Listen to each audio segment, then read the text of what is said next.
Hey, do you remember those YA dystopian novels? Or rather, the adaptations of said novels? You do? Well, obviously they dominated a good quarter of the 2010s, making absurd amounts of money. But what you might not remember is one that came out right towards the tail end, starting around 2014 and ending in 2018. To say that the genre was on life support at that point would be generous. Shit like The Darkest Mind flopping gives you a good understanding of how uninterested people were in the genre. But at least one managed to end rather successfully, garnering a small but dedicated fanbase and making a decent profit each time. A movie I'm sure you already know since the title of this video revealed it, and that is The Maze Runner, starring Dylan O'Brien, best known for his amazing role in Bumblebee, where he had approximately 2 lines of dialogue before being mutilated. Pretty in line with that franchise, actually.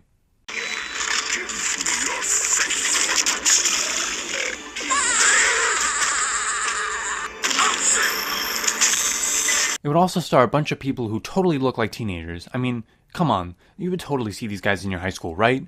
Might be a dead joke, but not as dead as these fuckers, because like all the others in the genre, the government in this film has the genius idea of responding to world-ending catastrophes by just violently murdering kids in increasingly dangerous challenges. But what are the challenges in this movie? What are the world-ending catastrophes? And who are these models pretending to be normal teenagers? Well, let's find out in The Maze Runner. The film begins with the main character Thomas, who remembers nothing about his life, because that worked out so well the last time a movie did that. Either way, he's meeting the Gladers, a fitting name they give themselves because he's in the Glade, and they're all in the Glade. He also is face to face with a person who has the most eyebrows to ever eyebrow. Being serious, Will Poulter does a good job coming from We're the Millers to this, playing distinctly different characters. That's something you'll learn very quickly. However B-grade the script may be, the actors are not. Anyways, his name is Gally, whose whole character in this film is to taunt Thomas. Speaking of Thomas, he does not like the situation he's in, and realizes that yes, he is in fact the Maze Runner, because he's special. Not writing the short bus special, I mean starve your own half-assed love triangle special, but we'll get to one of those characters later and the other one shows up in the sequels. He gets introduced to Albie, who serves as more of a living exposition machine than anything interesting. Funnily enough, apparently his character was a bit ruder in the books, but I guess they realized Gally fit that role, like I said, so I guess they just gave him no personality in the end. Speaking of Gally, he challenges Thomas to a fight, right after he meets Newt. This fight lasts all of 3 seconds, not 2, which is impressive, where he remembers his name because he gets an absurd amount of brain damage. Sure, that's how it works. Oh yeah, he also forgot his name. That's kind of like the whole thing where they remember really nothing, but they remember their name after a day or two, and so that's kind of like a whole thing, I guess. It's a small part that doesn't really matter. But since Thomas is special, he remembers more. Not enough to actually understand anything with its saw-like editing, but it's something. Albie wakes him up in the most serial killer way the next morning, but he's chill. He's just there to lore drop how people died early on from fear and panic, which might lead you to believe that that would play a large role in the film. It doesn't. It's there, sure, but like with the Glade and the Gladers as a whole, it's rather undercooked. So don't expect much of it, because they're kind of just there.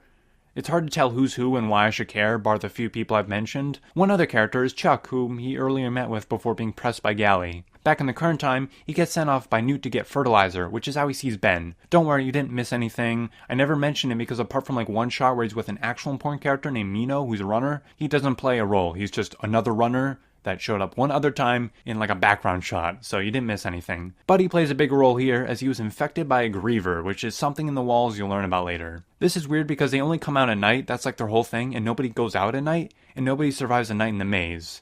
This is a point they make earlier, so, it's just so he can ominously forebode what's going to happen later on to Thomas. Or rather, how he was involved with all of this, basically saying a bunch of vague and cryptic stuff so they can build this mystery up later on. Okay. Despite outweighing him and being incredibly well built, Thomas apparently sucks ass at defending himself or running. Wow, he really is the Maze Runner. Anyways, he gets saved by some others as they capture Ben. This is also where we learn of the flare virus. Granted, they have a different name for it. It's called the changing. Oh, very clever. Get it? Because they change, so it's called the changing.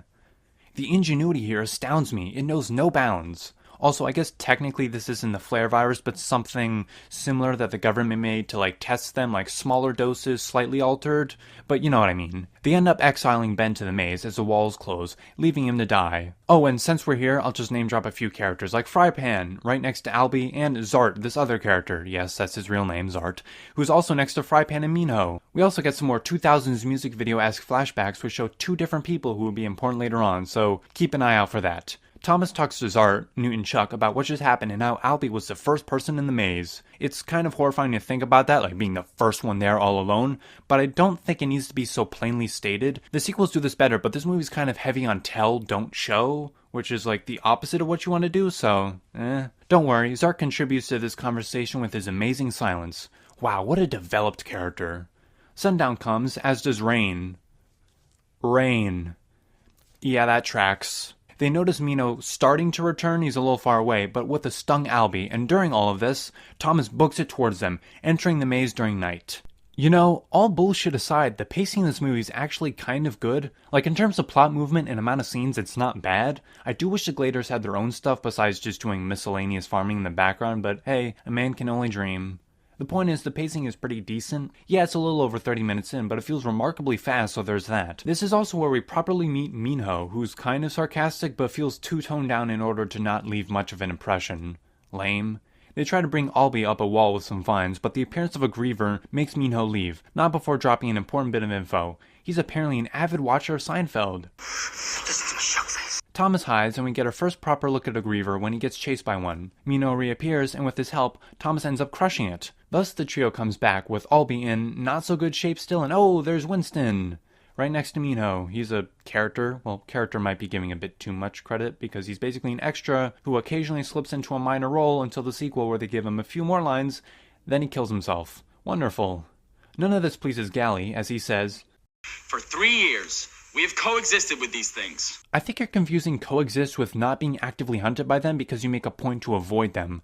Kind of a huge difference, man. I mean, if you really want us to understand why he believes this, give him a brief flashback or monologue that doesn't tell everything, but implies he tried killing one and it got a friend killed. Like when he was trying to give a speech, he keeps getting reminded of it. You can get some cool transition shots from the speech to the flashback. I don't know, flex your creativity. He sees Thomas as like someone similar to him, but knows what happens when he tries, like, too much and tries to fight back, so it makes sense why he do this, but nope, all we get is him being annoyed before somebody new arrives. A girl. Yeah, the writers didn't think this one through. Whole group full of boys and then one girl. Yikes. Anyways, her name is Teresa and she knows Thomas, creating a nice bit of mystery. She also has with her a few vials of a cure against a disease, the modified one, I guess. Thomas tries talking to Minho and learns all the other runners quit, but Thomas is adamant they figure out what they're up against. Them, along with Frypan, Winston, and Zart, find the remains of the griever and a piece of it that's metal. It also has a number on it for a section of the maze. They return, but before they can do much of anything, they see that Teresa has been hurling rocks at the Gladers. Come on, don't give these morons more brain damage than they— oh, holy shit, he should be dead, right? Wow.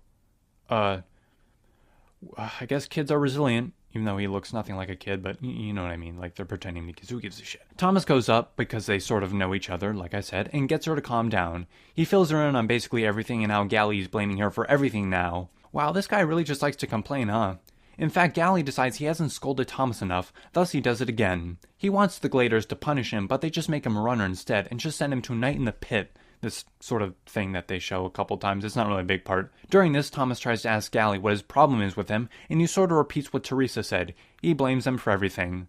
I kind of understand things have been changing, but like, dude, you want to spend your whole life in a maze? Guess it's technically the only thing they remember? Which raises a question, how can one make someone forget everything except their name and not run into like major complications? Because they clearly sort of remember what girls are, so they remember gender and or biological sex. They know how to write, they know how to cook, at least Albie did if he taught the others. They know how to speak English and, you know, all that other stuff. Like, how much do they genuinely lose in their memories before they don't know how to act like a living thing? I'm sure some of those things are like instinctual, obviously, but I'm just kind of curious. It's not like a real flaw. I'm just really interested in knowing. Back with the pit, Chuck talks to Thomas and shows him something he made, a wooden figurine of himself. Oh, that's nice. He's definitely dying now. The next day, Thomas and Minho go through the maze and end up finding a new section. Ironically, the movie called Maze Runner takes over an hour to actually get people running through the maze. A large portion of it is just set in the Glade. Eventually, the maze realizes, hey, I could just fall apart and kill these guys, and thus tries exactly that, causing another cool action scene. Curious as to how none of this has ever happened before, like killing a griever or whatever. I'm sure at least one of these guys would have enough will to survive and by pure dumb luck do it. You know what? Maybe they just need to be motivated with a controlled shock. I'm sure placing kids in a maze is an incredibly genius way to solve their problems I'll reveal later. They get back and Albie gets one of the vials, and he seems to be cured. However, with the caveat that he actually remembers his life before and how Thomas was their favorite. I have to assume all of this is just to encourage those to actually get out of the maze, as I'm sure they're sick to death of them just dilly-dallying around. It's like watching The Walking Dead Season 2 weekly. Please do something different! Either way, it gives Albie the chance to actually speak, as he's basically been out for the entirety of the second act, which is unfortunate as the gates to the maze don't close, allowing the Grievers to get in, killing him. I really wish he had more of a personality, but oh well. Oh yeah, Zart also dies. At least he had a couple lines? I don't know. I also don't know most of these Gladers and how many there are, as I feel the film never properly established that. So I don't really feel like there's been that much of a change to the Glade in terms of people, as most times it's just a few extras in the background. Seeing all this chaos, Thomas decides to figure out what actually happened before all this. He sees that he actually worked on the maze, putting the others in there. So, yikes, you're kinda responsible for this. Day comes and Gally tries to banish them, but because he's so hard-headed, he can't realize that's the opposite of a good idea. He does kind of have a personality, giving him the edge over characters like Winston, Chuck, or Jeff. This guy I never mentioned before because he never really spoke. The most interesting thing about him is the actor would be in the Chi in another movie with Will Poulter, Detroit, directed by Catherine Bigelow. Frypan joins this leaving group, along with Newt, Mino, and a few other extras. You can guess if they survive. We get another cool action scene where the group tries to find the place the Grievers go to into the day, and end up fighting a bunch of them. Most of the extras die, as well as Jeff. Interestingly, the others get flung into a hole, whereas Jeff is just straight up eaten. Weird. The others make it inside and find a facility and see the group responsible for housing them. Wicked. Oh yeah, this is also where they figure out they were being watched. Up until very recently, as they watch a video by Ava Page, the woman in charge. She says how the sun destroyed the planet and that the flare, which came afterwards, made people into cranks and how they're special. Side note, apparently in the books it's explained the sun didn't actually cause the flare, but rather Wicked and other groups after crops died for population control, and they ended up accidentally creating this virus. I say this because other people have misconstrued this and gotten it wrong. Oh, and since when does a solar flare cause a virus that turns you into a zombie? Which I understand, it's only really explained in the prequel book, The Kill Order, I believe, so yeah, it's easy to not know this. They see her dead body before seeing Gally, who's been stung, and I'm assuming the others in the Glade died, off-screen. Yay. Gally says how this is all Thomas's fault and goes to shoot him, but a fucking spear from Mino causes them to miss and shoot Chuck instead. As Gally seemingly dies, so too does Chuck, which is sort of sad but not really. Like, yeah, a kid dying is sad, and Chuck had some nice moments with Thomas, but aside from that, he didn't really add much to the movie, so, Anyways, the group gets picked up by some other characters, as we see Ava, who didn't actually kill herself. So what, did she just play dead and hope nobody checked her pulse and then awkwardly left, or did she get a stunt double to actually shoot themselves and hope nobody bothered to check her face? Doesn't matter, she's in a boardroom meeting where she says that the trial was a success and that Thomas continues to impress. Oh, that rhymed. Yada yada, a bunch of other typical YA novel stuff. Super important teenagers, gonna save the world, and we see that... What? How was there rain earlier? Okay, sure. Gonna be honest, getting a full look at this place, that shit did not need 3 years to fully map out. You guys were being lazy as fuck. And that was The Maze Runner. Sort of an ultra-dark combination of every cliche there is for the genre.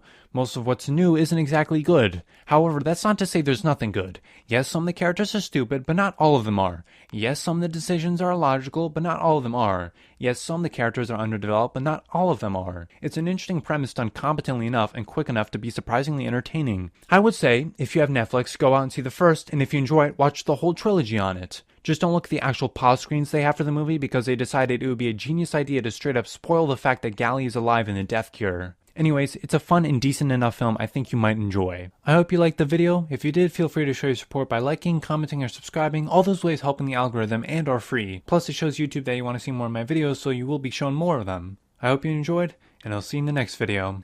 Bye bye.